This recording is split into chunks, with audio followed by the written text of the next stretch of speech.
Imagine putting in a lot of effort during the year to acquire money for your nation, only to be informed that half of it must be shipped abroad before the remainder is even useful. Doesn't that sound unfair? That's precisely what has been occurring for decades in a number of African countries. This is how it operates. A system known as the CFA Franc has mandated that many African nations, particularly those that were formerly under French colonial control, deposit 50% of their foreign exchange reserves in France. And you know what? This reserve is mostly held in gold rather than merely cash. Simply put, these nations generate income, but half of it must be sent to France before it can be used to construct roads, schools, or hospitals. They must rely on the remaining half to survive. It doesn't stop there though. Additionally, some African countries have been keeping their gold reserves with the Federal Reserve Bank of New York in the United States. Why? Due to the fact that after accruing significant debt from organizations such as the International Monetary Fund, they were compelled by the IMF and the World Bank to pledge their gold as security for the loans they took out. The starting thing is that the gold has never been given back. Imagine the frustration now. Instead of prospering, nations are caught in a vicious circle of debt, lack of access to their own resources, and little influence over their financial future. However, a significant event is taking place. Burkina Faso's leader, Ibrahim Traore, is taking decisive action to regain control of his nation's foreign exchange and gold reserves. He's not by himself either. Which other nations are joining him is the true question. In what way is this taking place? What is the response from the West? Let's take a quick look back to learn about the history of this system and its purpose before we get started. France didn't simply up and depart when numerous African countries became independent. Rather, it established a framework to maintain financial authority over its former colonies. The currency used by 14 African nations divided into two groupings is known as the CFA Franc. The West African Economic and Monetary Union comprises Guinea-Bissau, Benin, Ivory Coast, Burkina Faso, Senegal, Togo, Niger, and Mali. CEMEC stands for Central African Economic and Monetary Community, comprises Gabon, Equatorial Guinea, Cameroon, the Central African Republic, Chad, and the Republic of the Congo. These nations' autonomy to make their own economic decisions is nonetheless constrained by the structure that binds them to France's financial policies. However, this is where things are beginning to shift. Imagine having a wallet full of cash, but having to get permission from someone else each time you want to spend it. Additionally, they typically say no. That's precisely what has been taking place to a number of African nations for many years. These countries do not genuinely control their own money, despite having their own central banks. This is the reason. These nations are required by a French-instituted mechanism to transfer to the French treasury at least half of their foreign exchange reserves. This implies that half of Africa's wealth is locked away in Paris, totally out of their grasp, before they can even use it for infrastructure like roads, schools, or hospitals. And it gets worse. The majority of this reserve is kept in gold rather than currency, but not in African vaults. In France, not in their own banks. Because of this arrangement, a significant portion of the wealth created by African farmers, laborers, and companies was never retained in their home nations. Instead, it infiltrated France's economy covertly, ensuring that France remained wealthy while Africa continued to be reliant. However, that was just one aspect of the strategy. Although African economies were already bound to France by this financial system, the CFA Franc system, the actual exploitation took place in relation to gold. You see, a lot of African nations have enormous reserves of gold. Among the top producers of gold worldwide are Mali, Burkina Faso, and Côte d'Ivoire. You believe that their people would benefit as a result. Not exactly. Long before it could be tallied, taxed, or utilized for regional development, This gold was automatically sent to Paris rather than helping their own countries. How did France manage to do this? They first made sure that French businesses controlled the gold mining sector in Africa. These businesses paid very little for the enormous amounts of gold they extracted. Therefore, the majority of the gold was gone before governments could claim a portion. Second, France said that in order to ensure the stability of their currency, these countries had to keep whatever gold reserves they did have in Paris. Here is the catch though. Without France's consent, African countries were unable to obtain or utilize this treasure. Imagine putting in a lot of effort each day only to discover that your money is in someone else's bank account and that you are unable to access it. These African countries have been dealing with that reality for many years. To make matters worse, France created the CFA Franc to be inextricably linked to its own currency. It was first based on the French franc and then the euro. African economies were therefore completely rigid. Decisions taken in Europe, not by their own governments, determined the value of their currency. These nations had more than simply a currency they were unable to fully control. Additionally, they lacked the authority to control their own financial policies or change its worth. Leaders were prohibited right away if they attempted to use their nation's gold holdings to boost their own economy. However, this was not only unjust, it was also a means of maintaining the dependence of African countries.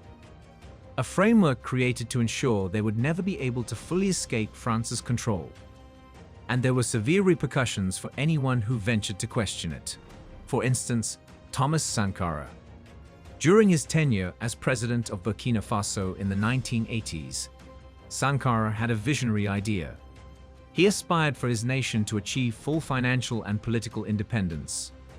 He aspired to nationalize gold mining, demanded the restoration of Burkina Faso's gold reserves, and even had plans to create a currency independent of France. He wasn't only chatting either. Sankara declined to accept loans from the IMF and World Bank, which frequently kept nations mired in debt, in contrast to other African leaders. He was an issue because of that.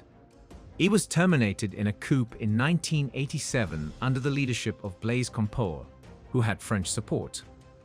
Compaoré destroyed all Sankara stood for as soon as he came to power. The economy reverted to French authority, the gold remained in French vaults, and Burkina Faso was once more forced to operate under the same framework from which Sankara had attempted to break out. However, there were others that retaliated as well. Former Côte d'Ivoire President Laurent Gbagbo was another leader who attempted to escape. Gbagbo thought that rather than sitting in French banks and enriching France, his nation's gold should be used to improve Côte d'Ivoire. He publicly questioned the need for a sovereign nation to keep its wealth in another nation. That did not sit well with France. Gbagbo was suddenly charged with electoral fraud. And things took a startling turn in 2011. He was overthrown by French troops, who also turned him over to the International Criminal Court. He was suddenly removed, and France ensured that a pro-French commander, who would refrain from interrogating him, was appointed in his place. Due to their political, economic, and even military ties to the West, African countries found it difficult to resist for many years. The system was about control as much as it was about money. Leaders like Abdourahmane Tiani of Niger, Ibrahim Traore of Burkina Faso, and Assimi Goïta of Mali are taking decisive action to restore their nation's economic independence. Expelling French troops and dismantling long-standing military pacts that placed them under foreign rule was one of their first significant actions. However, this conflict is about more than just military presence. It's also about power, wealth, and resources. These countries are demanding the restoration of their gold reserves since France is no longer in charge. Gold that has been stored for years in vaults across Europe. They're not going to stop there either. Moving away from antiquated currencies that bound them to Western interests, they are investigating banking systems backed by gold. They are not alone in their bold declaration of economic independence, which goes beyond a simple change in policy. Nigeria, and other African countries are taking action on their own. Nigeria has begun to withdraw its gold holdings from foreign institutions, in part because of worries about the US financial system's volatility. Global powerhouses like China and Russia are supporting Africa's quest for economic independence in the meantime. By urging African countries to abandon Western-controlled financial systems and adopt gold-backed currencies, the BRICS alliance has been working to create a world where states trade independently of the US currency. This change is having a significant impact on the French economy. France is in severe financial problems if African resources aren't supporting it. And for that reason, they're doing everything they can to halt this trend. In an attempt to bring about economic instability and compel Mali and Burkina Faso to return to the previous system, they have already begun economic blackmail by stopping financial aid to these countries. However, it doesn't end there. In an effort to defend sanctions, political pressure, or perhaps upcoming military incursions, Western media has started a smear campaign, portraying leaders such as Ibrahim Traore and Assimi Goïta as autocrats. Furthermore, there is rising fear that France may attempt another coup in Africa given their lengthy history of doing so, particularly in Mali or Burkina Faso. However, France is not the only country that has influence on Africa's wealth. Africa's gold reserves have long been held in the United States, specifically at the Federal Reserve Bank of New York, in addition to being sequestered in France.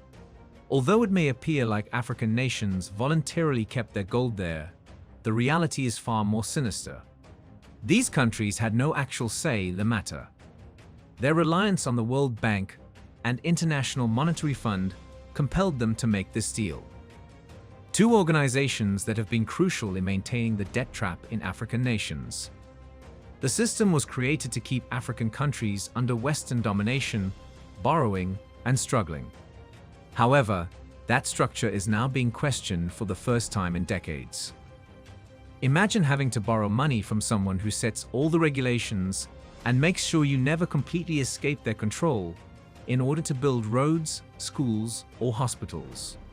What occurred to many African countries was just that. These nations had to rely on international financial organizations like the International Monetary Fund whenever they needed money for development, economic stabilization, or even the provision of fundamental public services. However, these were not your typical loans. They had significant conditions attached. These lenders' requirements ensured that Africa will continue to be financially reliant. These loans bound nations to policies that undermined their economies, kept them in debt, and made them susceptible to outside influence rather than letting them develop on their own terms. Worst of all, repayment was intended to be practically unattainable. Africa's economic subjugation was maintained by the cycle of borrowing, struggling, and borrowing again. Add your voice to the total liberation of Africa by leaving a comment in the comments section below. Do not forget to like and subscribe for more informative videos like this one. Let's proceed. Consider a game in which you are up against the odds from the beginning. Regardless of your efforts, the rules are always shifting in favor of those in authority. Many African countries were ensnared in a financial system that was intended to keep them reliant, struggling, and under control. Currency devaluation was one of the main strategies employed against them. Trade with the rest of the world became more difficult as a result of countries being obliged to devalue their own currency. As a result, the African economy remained at the bottom of the world economy and was constantly at a disadvantage. However, that was only the start.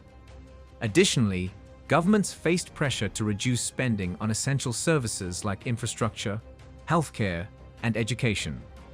Not because African countries didn't want to grow, but rather because they were told they couldn't afford it under the terms of their loans, which is why schools collapsed, clinics were underfunded, and roads remained unpaved. Then followed the most significant theft ever. State-owned businesses including mining, telecommunications, and electricity had to be sold off by African governments for astronomically low rates. However, Can you guess who purchased them? Companies in the West. African countries ultimately lost control over their own resources and industries, in addition to financial losses. They were assured that this would only last temporarily and that the gold would be given back as soon as their economies strengthened. That never took place. African nations faced insurmountable legal obstacles any time they attempted to recover their own gold, even after they had paid off their loans. Because of the way the agreements were drafted, it was practically impossible to escape debt. It was more than just getting loans. The majority of the gold that African countries had to physically ship to the US ended up in the Federal Reserve Bank of New York. They were assured that this would only last temporarily and that the gold would be given back as soon as their economies strengthened. That never took place. African nations faced insurmountable legal obstacles any time they attempted to recover their own gold, even after they had paid off their loans. Because of the way the agreements were drafted, it was practically impossible to escape debt. New financial obstacles would come out of nowhere if a nation was able to pay its debts, trapping it in a never-ending cycle of dependency.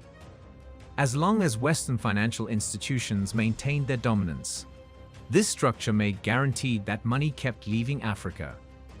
Keeping African countries in line and making them adopt economic policies that favored the West at their expense was more important than simply making money. However, things are changing.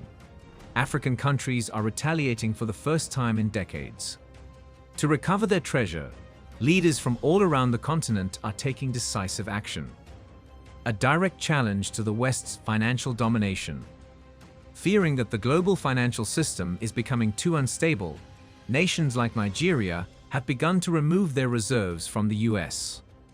Ghana is now making domestic gold storage a top priority in an effort to fortify its currency and lessen its dependency on foreign lenders such as the IMF.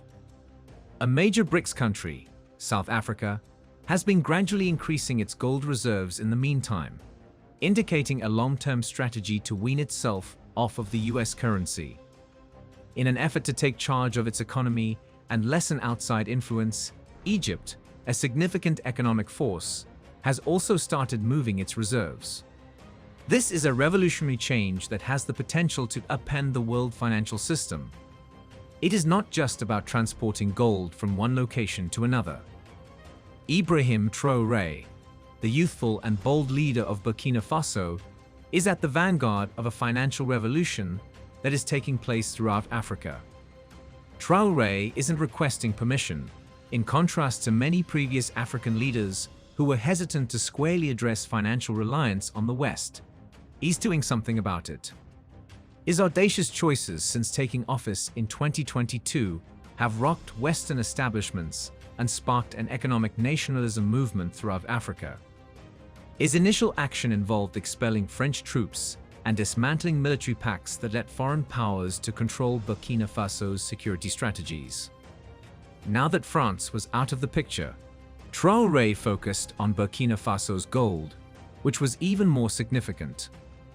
African countries have been reliant on foreign-controlled financial systems for decades, since they are forced to keep their gold and other financial reserves in Western institutions. Traore's recovery of this treasure is a strong example for the rest of Africa, and other nations are imitating him. Recent overthrows of pro-French regimes in Mali and Niger are supporting Traore's goal of an independent Africa free from foreign economic hegemony. African nations uniting against Western financial dominance is currently taking place, which appeared unthinkable at the time. And Paris and Washington are really concerned about this. Returning gold home may appear to be merely another financial choice, but it actually represents a direct threat to the decades-long dominance of African economies by Western nations. Gold reserves are more than just assets. Organizations like the World Bank and IMF have used them as leverage to pressure African nations into adopting Western-friendly policies. African countries are exempt from those regulations if they own their own gold. Furthermore, it doesn't end there. The US dollar's hegemony is also being threatened by this movement. Many of the nations who are returning their gold, including Egypt, Nigeria, South Africa, and others, are either BRICS members or looking to join. A currency backed by gold has been actively developed by the BRICS alliance, which would upend the pillars of Western financial dominance. If this new system works, it might lessen the world's reliance on the US currency, which Washington cannot afford to overlook. Furthermore, history demonstrates that the West never simply watches while African countries attempt to regain control over their own wealth. The stakes are extremely high as the fight for Africa's financial independence intensifies. The likelihood of Western reprisal is growing as more African countries demand the return of their gold. History demonstrates that African leaders face a fast and brutal response when they attempt to escape financial control. Consider the case of Muammar Gaddafi. His aim was audacious: an African currency backed by gold that would liberate the continent from the financial hegemony of the West. However, his government was overthrown when native forces attacked Libya as soon as he moved forward with his plan. Abdourahmane Tiani, Assimi Goïta, and Ibrahim Traore are now spearheading a fresh effort to recover Africa's riches. However, they run the risk of encountering the same strategies that have previously been employed to thwart African independence with each step they take toward financial sovereignty. Sanctions, political meddling, economic pressure, and even military action are all possibilities. History has shown that the West won't give up easily, and they stand to lose too much if Africa manages its own resources. However, things feel different this time. Regaining control is more important than economics when it comes to the decision to repatriate gold. The goal is to end financial slavery and ensure that Africa's wealth is used for its own people rather than foreigners. How far will the West go to halt this movement, one wonders? Will they attempt to employ economic blackmail and sanctions? Will they try to overthrow governments that don't comply? Or will they resort to even more extreme tactics, such as planning military actions? Africa is no longer waiting for approval, that much is certain. African leaders are confronting a system that has kept the continent in subjection for the first time in decades. Abdourahmane Tiani, Assimi Goïta, and Ibrahim Traore are now spearheading a fresh effort to recover Africa's riches.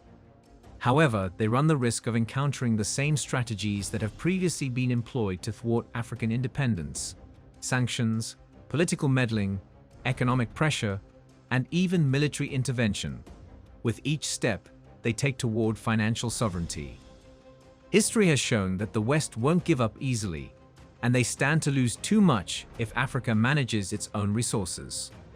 However, things feel different this time. Regaining control is more important than economics when it comes to the decision to repatriate gold. The goal is to end financial slavery and ensure that Africa's wealth is used for its own people rather than foreigners. How far will the West go to halt this movement, one wonders? Will they attempt to employ economic blackmail and sanctions? Will they try to overthrow governments that don't comply? Or will they resort to even more extreme tactics, such as planning military actions? Africa is no longer waiting for approval, that much is certain. African leaders are confronting a system that has kept the continent in subjection for the first time in decades.